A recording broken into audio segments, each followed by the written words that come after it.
Hello everybody and welcome to the movies I watched this month. I managed to get through quite a few of this year's releases in December, so I feel nice and caught up going into 2024. As a heads up, there will be no major spoilers in this video, so it is safe to watch if you want to check any of these films out. So without any further ado, here's what I watched in December 2023.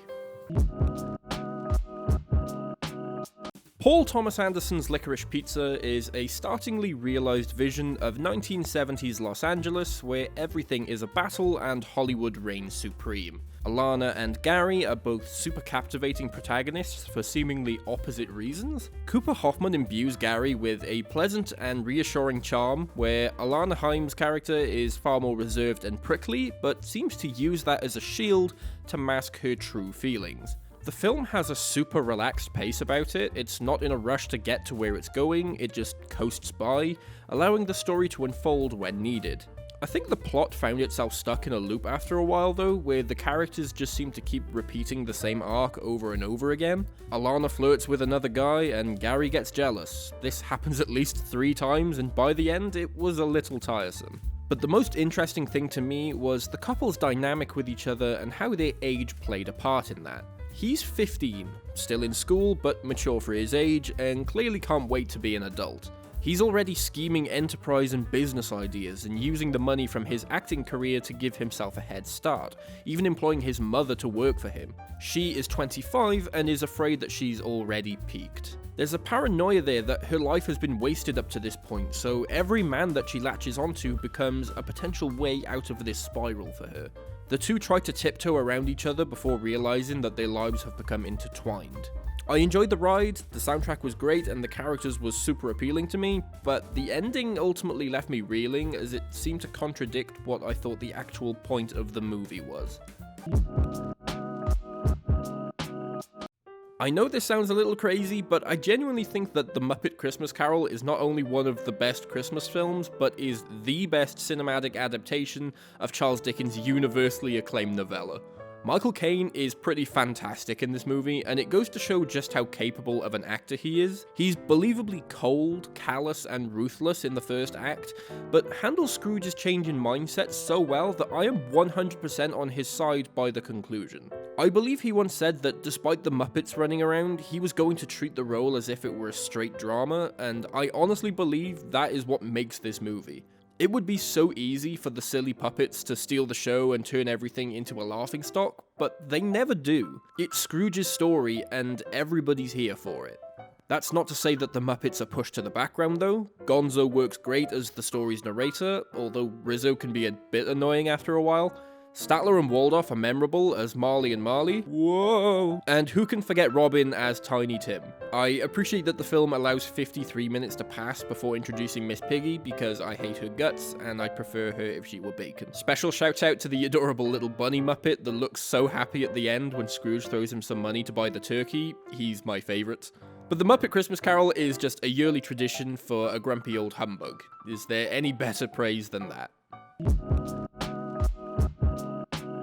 In a climate where the film industry is dominated by franchises and pre-established IPs, particularly superhero stuff, you'd think that I'd hate this, wouldn't you? Yet, Across the Spider-Verse accomplished the seemingly impossible and made a superhero film that was fresh and exciting. Good sequels will give us more of what we liked the first time around, but great sequels build on what came before and push the story in a new direction. This film is far less focused than the original, but also far more mature in its themes. Where Into the Spider-Verse explored who gets to be a hero, Across the Spider-Verse dives into what actually makes a hero. Not every version of Peter or Miles has the same journey here. They're all doing what they think is the right thing from various different perspectives, and sometimes they will clash with each other. It pushes the idea of defining your own path instead of simply walking down a road that was already laid out for you, and I think that's kind of encouraging, especially for the kids in the audience. Somehow this managed to be even more visually stimulating than its predecessor, and the music is still incredible, which fits this more urban take on the character, as well as giving the film a unique identity amongst its contemporaries. The characters are all just super richly detailed, which makes certain scenes, like the one where Miles and his mother talk on the roof, all the more captivating to watch. This is probably Spider-Man's most developed cast of characters in his entire cinematic history. I do think it was a little long though, and could have lost 20 minutes or so in action sequences to make it a concise 2-hour movie, but I can't really complain all that much. This is definitely a contender for best Spider-Man movie, and would probably take the #1 spot for me if it were just a little tighter. My god, this might have been the longest theatre experience of my life. Napoleon was so poorly paced that if it weren't for the countless timestamps throughout the film, you could have convinced me that all this happened in like a year. Napoleon is supposed to be 25 at the start of this story, yet Joaquin looks exactly the same as he does when he dies at 53. There's just no sense of time passing or character growth throughout the movie.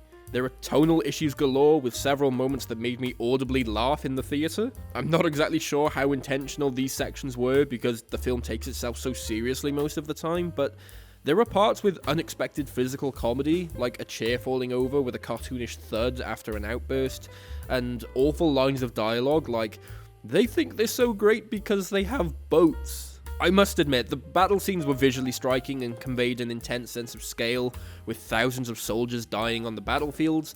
The set and costume design were also rather impressive, but then again, with a $200 million budget, I'd certainly expect it to be. Otherwise, Napoleon is more or less a cinematic adaptation of the man's Wikipedia page. It's just a reenactment of pivotal moments in his life, given to us without any real depth or intended message. So after Napoleon, I assumed this would be just another sad attempt at an Oscar bait historical biopic, and it was, but it was also genuinely quite good. Maestro follows the story of Leonard Bernstein, America's first native-born, world-renowned conductor. The cinematography in this was spectacular from the very beginning, with wide sweeping movements to convey scale and intimate close-ups for the quieter, drama-driven moments. The choice to begin in 4:3 black and white led to some incredibly composed shots, and when it eventually transitioned into colour, it felt all the more impactful for it. I can see how some would consider it a bit try-hard, but I thought the acting was great here, especially from the two leads. Carey Mulligan always manages to impress me, so I was blown away when she gave one of the best performances of her career. In terms of its actual content, I can't exactly say that Maestro deviates from the now cliché biopic formula.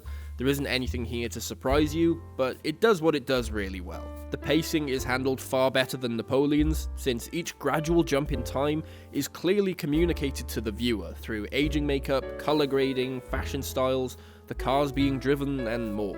It doesn't have to throw dates up on screen, it trusts the audience to follow along, which makes the experience all the more rewarding for it. This hardly blew my mind or reinvented the genre, but it did what it set out to do with incredible passion, and I can't really complain about that.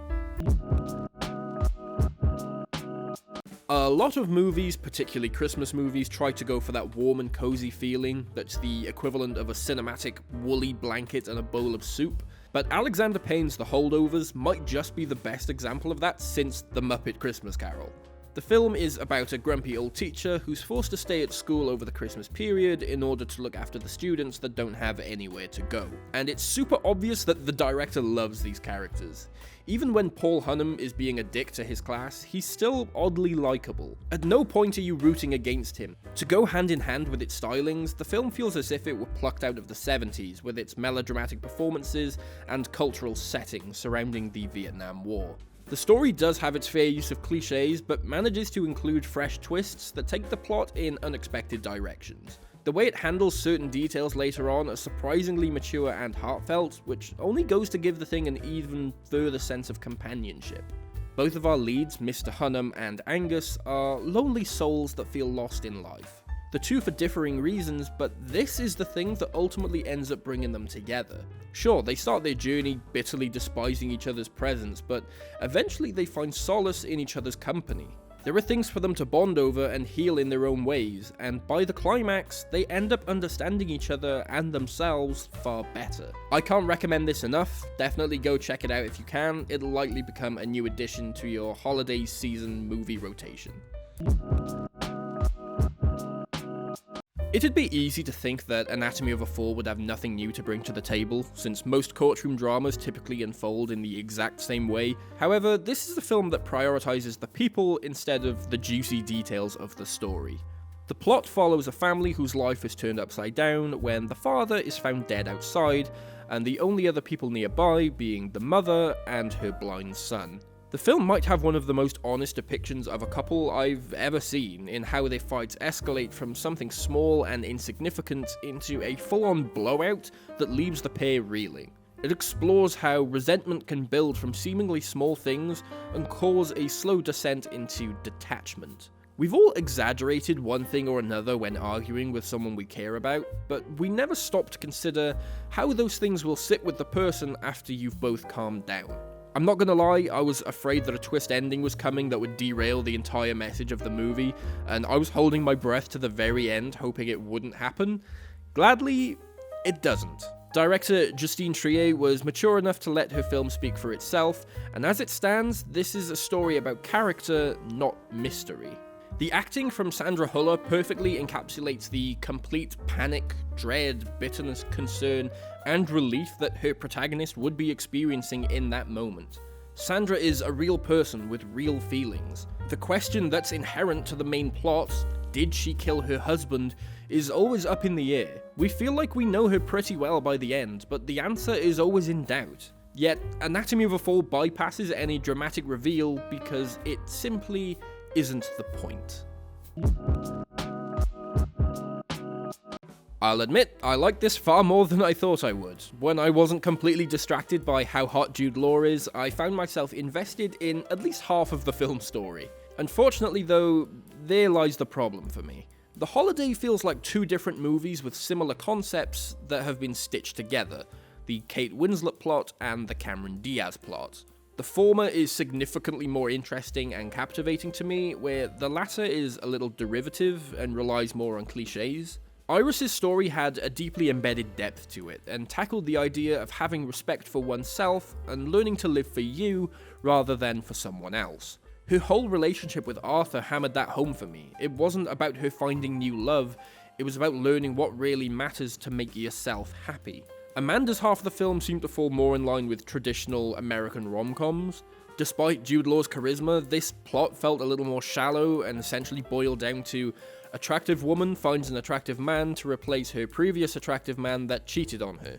Sure, there's that whole element of her parents' divorce and how she hasn't cried since, but that never felt substantive to me and was more of a crutch to explain Diaz's subpar acting. I also don't think that the climax was the perfect end to this story. For me, it came across a little too neatly wrapped up in a bow with all the characters getting together in the end, even if it was to the detriment of their whole arc. I did enjoy my time with it for what it was. Hans Zimmer's soundtrack gave the film an identity that separates it from the droves of other films lumped into this genre. It's hardly peak cinema, but for a film that aims to be a cozy Christmas classic, you could do a lot worse. May December is one of the more polarizing films I've seen this year. Everyone seems to be loving it, where I found myself rather indifferent, so I can't help but feel that I must have missed something. I know that the movie's melodrama is something that's been highly praised, but it didn't exactly work for me. I don't think that the camp tone was consistent enough for it to truly work. It just sort of comes and goes at random intervals, which made it feel more tacked on than inherently embedded into the screenplay. The film is about Gracie, a woman infamous for her affair with a young schoolboy, and Elizabeth, the actress signed to play her in an upcoming biopic. The film does a fantastic job of making you uncomfortable, and as much as Natalie Portman and Julianne Moore do serviceable work as the movie's two main leads, I found it was Charles Melton as Gracie's husband Joe who captured the tragedy of this story the most accurately. He really does embody the soul of a young boy trapped in a grown man's body, and then forced to live the life that was set up for him. May December clearly takes a lot of inspiration from Ingmar Bergman's Persona, but doesn't really explore those themes in as honest or interesting a way. I don't think the film is as deep as it thinks it is, despite the heavy premise. Joe breeds butterflies because the idea that he's desperate for a rebirth and wants to start anew wasn't obvious enough. I see what the film was trying to do, and in some ways think it succeeded tremendously, but the jarring tone and smug sense of self-importance kept me from enjoying it to its full potential. Violent Night is the literal definition of an in one ear, out the other type of movie. It's entertaining enough throughout its 1 hour 52 minute runtime, but doesn't do anything different or interesting enough to make it stick out in my mind. The film basically consists of a single joke that we already got the gist of from the trailer, and never feels the need to evolve past it. David Harbour does a pretty good job as Santa, and John Leguizamo is probably the most entertaining as Mr. Scrooge, but the rest of the characters are forgettable at best, and infuriatingly tedious at worst. I know the family are supposed to be portrayed as bad people, but you know they went too far when your ideal happy ending is the terrorists killing most of them in cold blood. The action sequences appear violent and bloody on the surface, but are neutered in the edit, resulting in what appears to be over-choreographed fights that lack the weight and impact that they deserve. Santa only really uses his powers in combat once, at the very end, which made for pretty much the only memorable kill of the film. It's the kind of brutality that will for sure excite a young crowd, but isn't substantive enough to really deserve its R rating. Violent Night does the bare minimum to make sure you aren't bored throughout, but sadly doesn't have enough of an identity to make it worth adding to your yearly cycle of Christmas films. So, after a decade of avoiding the inevitable, I've decided to finally make my way through the MCU. I've seen the first few films before, and my immediate takeaway from this rewatch is that the series really needs to go back to focusing more on simple, small-scale stories. Before the whole Avengers team-up, before the multiverses and the literal gods fighting gods, there was a story about a man trying to redeem his past mistakes. We desperately need more of this. Tony Stark is a well-realized character with identifiable traits and a compelling story arc that unfolds over the course of the film. He's cheeky, confident, and maybe a little arrogant, but ultimately has a strong moral compass. He knows what he believes in and is willing to fight tooth and nail for it, so the decision to destroy the weapons that he helped develop never comes out of left field. It just serves as a clear indicator of his determination to do right by the world. The first two acts of the movie are pretty strong, with a pseudo-political breakdown of weapons manufacturing and the ethics of military funding. However, the film's third act is where it loses me a little bit. The maturity that it seemed to radiate with at first eventually dissipates into a CGI action battle sequence with very little weight or impact. Also, for a rather detailed character piece and a commentary on the pros and cons of war, Obadiah Stane is just not a very good villain. His deception is super obvious from the beginning, his motivation is overly simplistic, and his behavior is cartoonish. It's a shame, and I wish that the villain was given as much care as the hero in the writing department, but for what it is, I consider Iron Man a pretty strong first output in what would soon become a global empire.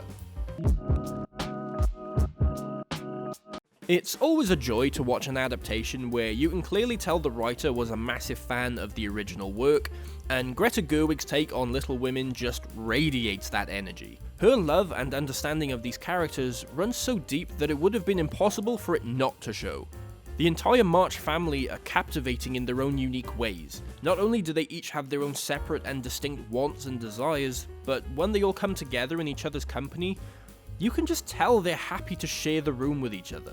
The acting all around was pretty great, with the exception of Emma Watson, who, despite a decent performance, always seems to struggle with any accent that isn't her own. On the other hand, Saoirse Ronan and Florence Pugh give so much to their roles that despite occasionally doing bad things, you're never not on their side.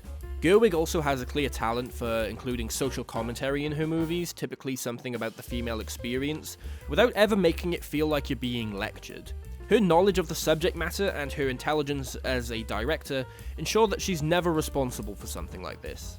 Barbie is obviously the most popular example, but I honestly believe that Little Women did it even better. At first, I did find the non-linear storytelling of the film a little jarring and confusing to follow, but once I got a grip on the general story, it ceased to be a problem. The movie obviously wanted to tie into author Louisa May Alcott's true story and how she was forced to alter the true ending of her book in order to get it published. The way it accomplished this through a bait and switch in the finale was handled masterfully. This was undoubtedly a passion project for Gerwig, and as a result, it felt all the more joyful to watch.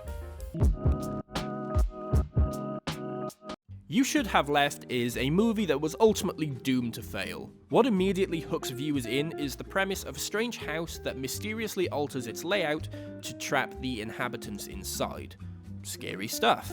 In execution, however, the film is a poorly paced thrill ride that plays out as if someone read the cliff notes of the Navidson record from House of Leaves and tried to adapt that concept without truly understanding what made it scary. There's no mystery here, it's just a couple cheap jump scares and a reliance on over-explaining itself, removing any fear that would have been built up otherwise. The oddly Middle Eastern sounding score with layered pan flutes was borderline comical to me, since the film takes place in Wales, the country I live in.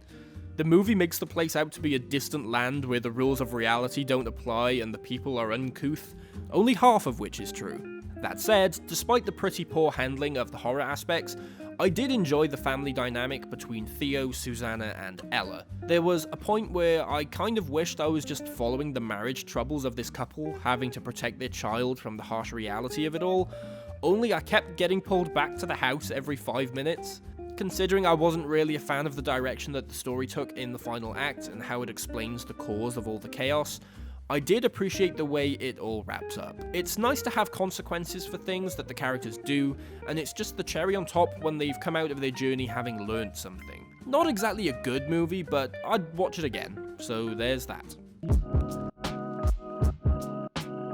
With Priscilla and 2022's Elvis releasing a year apart from each other, it's rather difficult not to draw comparisons. An easy way of looking at the whole situation would be to describe this movie as a response to the Baz Luhrmann picture, or an attempt to battle the recent Elvis resurgence, but I actually think that the film works better as a companion piece to its larger, more flamboyant brother. What I find truly telling is how much Elvis himself is actually in it. I only expected him to briefly pop in and out occasionally, but his presence is always felt here, even when he isn't physically in the room. This all goes to show just how large a part he played in Priscilla's life. He was everything to her. This becomes all the more tragic when you see how little time he had for her in his own movie. Priscilla barely had 10 minutes of screen time in Elvis, and this was my biggest takeaway. You can't expect a monolith to love you back, so even when he says he does, his actions often relay something different entirely, rather a need to be admired and a person who's willing to be molded into what he wants in that moment. The acting from Kaylee Spaney is pretty incredible, with her effortlessly conveying every sense of excitement, anxiety, anger, loneliness, and regret that her character comes to face throughout the movie. Jacob Elordi is also great here, for my money a better performance than Austin Butler's, but he never takes the spotlight away from Priscilla herself. The film is mature enough to remain focused on what it's actually trying to say, so it never allows Elvis's fame and popularity to take over. But like I said, this isn't an anti-Elvis movie. Don't get me wrong, it certainly doesn't portray him in a positive light, but it doesn't have an agenda to dethrone the king of rock and roll. Instead, it chose to focus on this one person who is often misinterpreted or even left out altogether. It details a young girl who followed a childhood crush down a path that eventually led to her having her innocence stripped away. Who'd have guessed that the sequel to Chicken Run that arrived 20 years too late and features a completely different voice cast wouldn't live up to the original? To be completely transparent and avoid hyperbole, the film isn't bad per se, it's simply fine. Fine could be exactly what you're looking for if you want a quick trip to the cinema, or to distract the kids with Netflix for 90 minutes, but knowing what Aardman Animations are capable of, it is disappointing. I can safely say that Dawn of the Nugget is never boring and retains the desire to explore social commentary like its predecessor, which at least gives it something interesting to do aside from hijinks with the funny claymation chickens. There were a few moments that got a chuckle out of me, sometimes from the lines themselves, but more often than not from the actual deliveries. Aardman is so quintessentially British that the very notion of a scouse hen was enough to make me smile. That being said, despite honing their craft and being able to animate a film well, it's Dawn of the Nugget's lack of ambition that holds it back. It's not exactly pushing any boundaries and seems to rely on nostalgia to hook you in, which obviously doesn't work when the original voice cast aren't here anymore. In fact, the idea flopped so hard that I honestly think the film is stronger when the OG characters aren't there. Molly and Frizzle going on an adventure to Funland Farms and slowly realizing what they've gotten themselves into is far more compelling than another animated rescue mission. It seems to take quite a lot from Pixar's Toy Story 3, feeling far more like it's borrowing from contemporaries instead of pushing the envelope. It's a fun enough time, but I'm going to immediately forget everything about it by the time next week rolls around. The Red Shoes is ultimately about the conflict of choosing between who you love and what you love. Vicky's passion for dance truly comes through in her performance and in the entire production of the central piece. It's mesmerizing not only to witness someone at the peak of their craft doing what they do best, but then also to visualize how the person's mental state has an effect on their ability to actually do it. The ballet of the Red Shoe sequence is striking to say the least, with visions of both Boris and Julian appearing in flashes, and the strange rotoscoped effects throughout. It's something that only works through the medium of film and couldn't be conveyed in a traditional theatre production. But what I found most interesting was Boris Lermontov as a character. After discovering Vicky and Julian are romantically involved, he makes it his goal to separate them, insisting that they cannot achieve their true potential while distracted. But I love how ambiguous his intentions truly were. At first, I suspected that he had feelings for Vicky himself and was jealous of the pair's relationship. Then I assumed it was just a bid for control from a man who usually gets what he wants, but by the end I felt it was more of a Terence Fletcher type scenario where he simply thought he could mold her into the best possible version of herself. However, as much as I love these two separate ideas, the intricately choreographed dance numbers and the slow burn psychological drama of obsession, they both felt a little too detached for me. The film seems to take a while getting into its stride, so despite how much I enjoyed the ending, the story felt a little unfocused as it was getting there. I had a good time with the Red Shoes, but for me, it's not quite the masterpiece that Scorsese sees it as. But then again, what the hell do I know?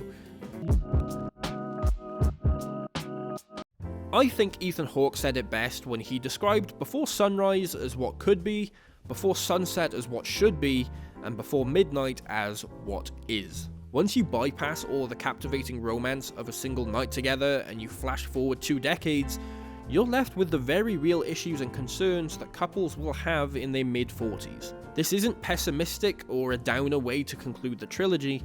This is stuff that every couple has gone through at some point, and if you haven't, it's coming, trust me. The film isn't trying to convey that Jesse and Celine aren't right for each other after all. It's simply maturing with the characters to explore what relationships are really like, even seemingly perfect ones. It's interesting that, unlike the prior 2 films, Before Midnight spends quite a lot of time with other couples instead of just the leading pair. We're able to watch their relationship in context to everyone else. At one point, they're sitting at a table with a young couple that's reminiscent of their earlier days, and an older couple that foreshadows what they could grow to be. The film decides to widen its lens and show that despite seeming like the whole world revolves around them, they're only a small part of a larger whole. I think that Linklater's trilogy is one of cinema's most captivating and consistently high-quality series out there, but Before Midnight is the crowning jewel of what he was able to accomplish with this premise. Even seemingly flawless relationships suffer wear and tear as they go on, but that's not completely disparaging. As Jesse says, it's not perfect, but it's real, and I think that's an encouraging thought. And that's what I watched this month. I didn't watch quite as many Christmas films as I was expecting, but hey, life's busy, you know?